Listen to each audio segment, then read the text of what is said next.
Muito bem, vamos começar nossa entrevista pelo assunto mais importante. Amanhã, quarta-feira, os ministros do STF deverão julgar se casos de crimes comuns, como corrupção e lavagem de dinheiro, ligados a crimes eleitorais, como Caixa 2, devem ser julgados pela Justiça Eleitoral ou pela Justiça Federal. É na Justiça Federal onde normalmente tem tramitado os processos da Operação Lava Jato. Carlos Fernando dos Santos Lima, muito obrigado pela sua participação, pela sua presença aqui em Os Pingos nos Is, e boa noite. Eu já pergunto por que esse julgamento de amanhã é crucial para o futuro da Lava Jato. O que é que está em jogo? Boa noite a todos.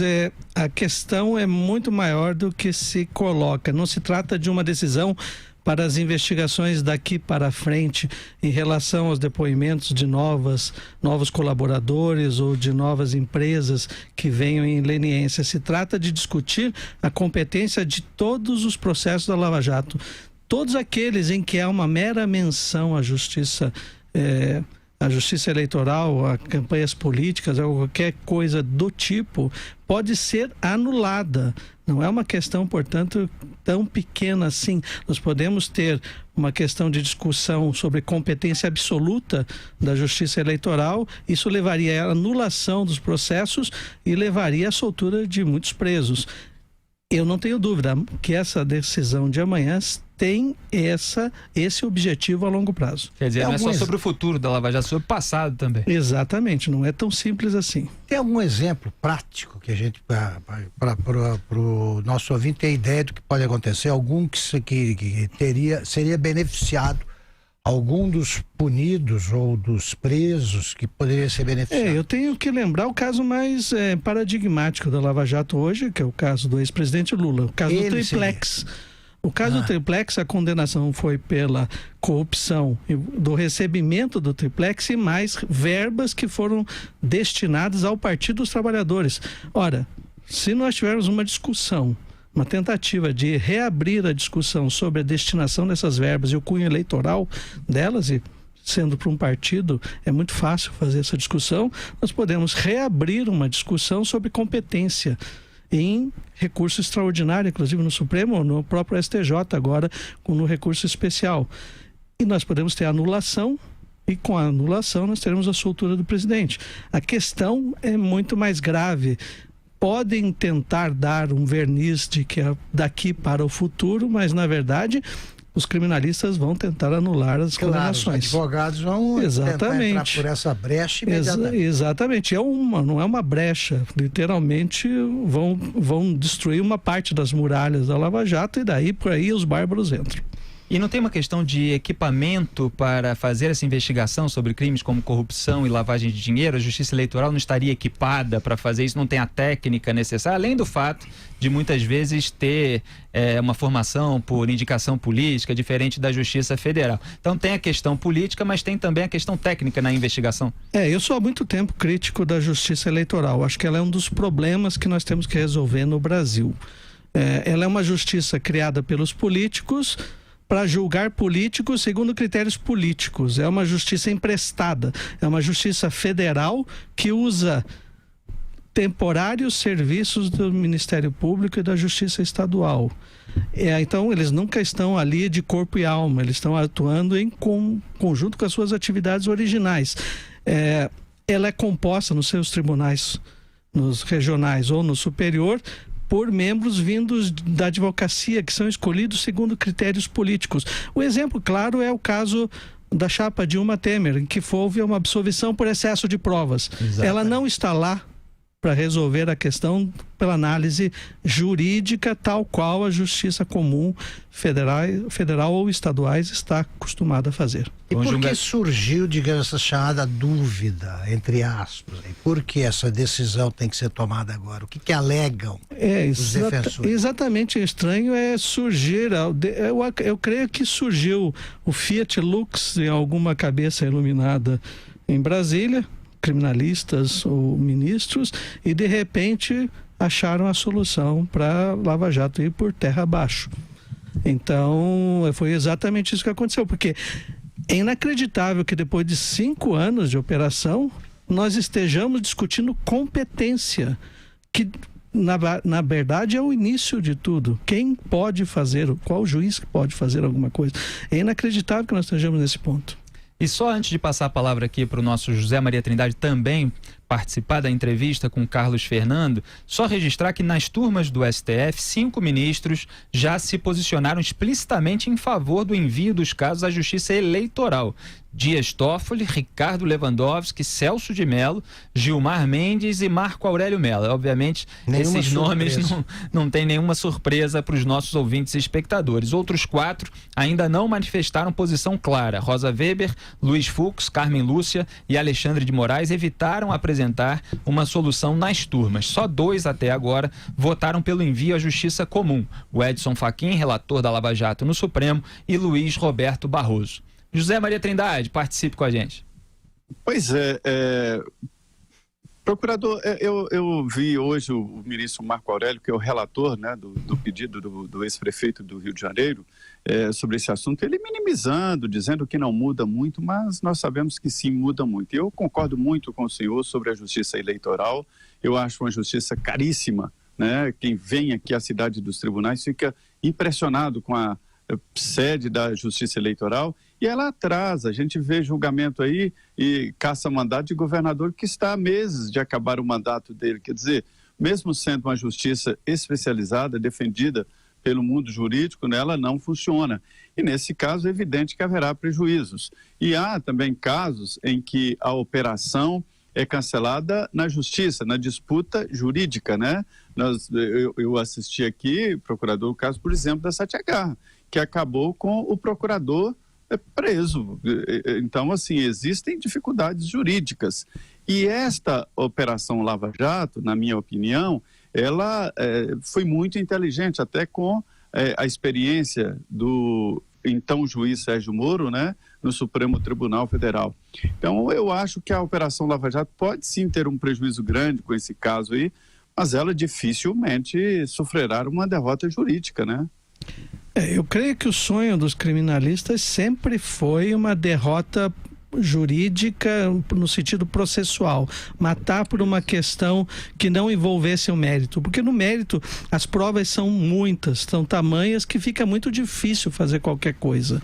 Então o sonho dos criminalistas era tentar de alguma forma questões processuais, como aconteceu na Satyagraha, quanto aconteceu em outras operações Boi Barrica e Castelo de Areia, que nós nem sabemos exatamente por que elas acabaram. Mas não porque elas acabaram por motivos pequenos, motivos processuais, motivos que sequer, muitas vezes, nós percebemos depois, inexistiam. Então, o sonho deles, mas é muito difícil fazer isso com a Lava Jato depois de 5 anos, porque nós já mostramos as provas. Agora, o que pode... Vão sacrificar o bom nome da justiça brasileira para salvar a classe política? Ou será que era melhor nós enfrentarmos os problemas que a classe política tem que enfrentar, que é o custo da campanha eleitoral, que é criminógeno, o custo de manter os partidos políticos, o controle dos partidos políticos exige muito dinheiro, e tudo isso gera uma necessidade de busca de recursos ilícitos, e esse é o grande problema do país. Seria uma simplificação dizer que é essencialmente mais uma tentativa de libertar o presidente Lula, ex-presidente? Eu acho que é uma simplificação porque vai muito além disso. Pois é, mas eu digo, mas ela não surgiu com esse objetivo? Não, ideia? Eu acho que é aquela solução definitiva. É a solução definitiva. E ela implica numa solução definitiva, não só para a Lava Jato, mas para todo o mundo jurídico, que significa que daqui para frente, problemas como corrupção vão ser tratados pela Justiça Eleitoral. Porque para a Justiça Eleitoral, prova é um detalhe. Exatamente. E depois basta dizer que é dinheiro para Caixa 2 e tudo se resolve. Agora, Carlos Fernando... Só explicando aqui, Felipe, a Operação Castelo de Areia, ela investigou o grupo Camargo Correia e políticos, e ela foi cancelada porque teve como base uma denúncia anônima. E vários outros, mais de 33 casos, né, confirmaram investigação através de denúncia anônima. E depois o assunto foi para o Supremo, e o Supremo acabou confirmando a decisão do STJ. E aí o Antônio Palocci, na delação premiada, disse que juízes foram subornados para cancelar a tal operação de areia. Só para dar essa explicação. Maravilha, Zé Maria. Só registrando aqui que nesse julgamento de amanhã, do qual a gente estava falando no STF, que decidirá se cabe à Justiça Eleitoral investigar pagamento de propina por meio de doações eleitorais não declaradas, a Procuradoria-Geral da República, PGR, deverá se manifestar pela separação dos casos. O órgão propõe que a corrupção seja investigada pela Justiça Comum e o Caixa 2 pela Justiça Eleitoral, já que esta não tem capacidade para obter provas de crimes complexos relacionados, como a lavagem de dinheiro. A mesma posição foi externada quando a primeira turma do STF começou a discutir a questão em novembro do ano passado, na mesma ação que será julgada amanhã. Na época, falou em nome da PGR a subprocuradora Cláudia Sampaio Marques. Ela fez questão de frisar que queria impedir o envio do caso à Justiça Eleitoral, não por má-fé dos juízes eleitorais, mas por falta de tempo e estrutura deles para analisar casos complexos. Era o que a gente estava falando aqui. Abro aspas aqui para ela. Declinar para a Justiça Eleitoral esse tipo de crime, como corrupção, evasão e lavagem de dinheiro e tantos outros praticados conexos, na prática gerará impunidade, não por desídia ou má-fé dos integrantes da Justiça Eleitoral. Longe disso, mas pela falta de estrutura da Justiça Eleitoral, que não é vocacionada para esse tipo de atividade. É uma justiça que se renova que a cada 2 anos se vê envolvida num processo eleitoral extremamente complexo, não tem estrutura e não foi criada para essa finalidade. Os crimes eleitorais são extremamente simples, fáceis de investigar, não exigem diligências mais elaboradas, são de rápida apuração e rápido processamento, o que não acontece com crimes que muitas vezes envolvem quebra de sigilo bancário, telemático e telefônico, busca e apreensão, operações criminais envolvendo diligências extremamente complexas. Fecho aspas aqui para a explicação da subprocuradora, que está de acordo com os seus argumentos, né, Carlos Fernandes? E tem o problema dos integrantes, né? Lembrado pelo Carlos Fernandes, Sim. Advogados que fazem parte dos tribunais, os ministérios públicos são convocados e acumulam as funções, então, e a cada 2 anos eles têm que participar de todo o processo eleitoral, paralisa-se todas as investigações. É muito complexo, mas além de tudo, essa decisão vai implicar na dispersão por diversos juízes eleitorais. Então, aquilo que a Lava Jato mostrou, que tem uma coesão interna nesses processos, não é uma corrupção atomizada, mas são corrupções coordenadas, muitas vezes dentro das tesourarias de partidos políticos. Então, tudo isso se perde. Tudo se perde e fica ao Deus dará de boa vontade dos procuradores e promotores estaduais. Qual é a sua expectativa em relação à votação de amanhã? A esperança de sempre. Até hoje, a Lava Jato parece aquela história do pastor e o lobo, que fica gritando é o lobo e não é o lobo, é o lobo e não é o lobo. Um dia o lobo aparece e come todas as ovelhas. Espero que não seja amanhã. A minha expectativa é ainda que seja um 6-5 ou, na melhor, 7-4. É uma esperança sempre desde com muitos pés atrás. Exatamente. Diga, Zé Maria. Desde ali o início do caso lá do mensalão, que os presidentes dos partidos, os líderes dos partidos gritam, né? Estão querendo criminalizar a política e tentando dizer que se trata de Caixa 2 eleitoral e não corrupção. Isso levou ministros lá a reagirem, como a ministra Carmen Lúcia, dizendo, olha, isso é crime também e tal, isso é um crime muito grave, Caixa 2 eleitoral. Mas, na verdade, os partidos querem dizer que todo esse dinheiro, toda essa roubalheira aí, foi, na verdade, para financiar partidos políticos. Isso não é verdade. Houve, sim, financiamento em alguns momentos de partido político, mas muito enriquecimento pessoal. Ou seja, é muito além de Caixa 2 de campanha eleitoral. Não é, procurador? Na verdade, nós temos os dois fenômenos conjuntos. Nós temos um triplex, que serve para o benefício pessoal, e temos, por exemplo, o dinheiro por partido. O problema da ideia é que, se houver qualquer valor, não importa o valor, para financiamento de campanhas eleitorais, nós estaremos diante de uma conexão e tudo, mesmo que a outra seja a maior parte, lavagem de dinheiro, corrupção pessoal, seja a maior parte, vai para a Justiça Eleitoral.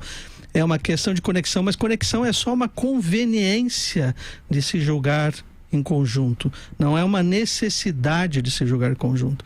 Esse é o grande detalhe. A conveniência agora é destruir tudo que foi feito para que se recomece uma investigação na Justiça Eleitoral. Esse é o julgamento de amanhã. Espero que eles não vivam no Olimpo e não vivam numa Torre de Marfim e vejam o resultado concreto dessa decisão. Maravilha. Carlos Fernando dos Santos Lima, procurador, aqui um dos responsáveis pelo sucesso da Lava Jato, continua com a gente no próximo bloco e a gente vai tratar sim do julgamento do Lula. Até já.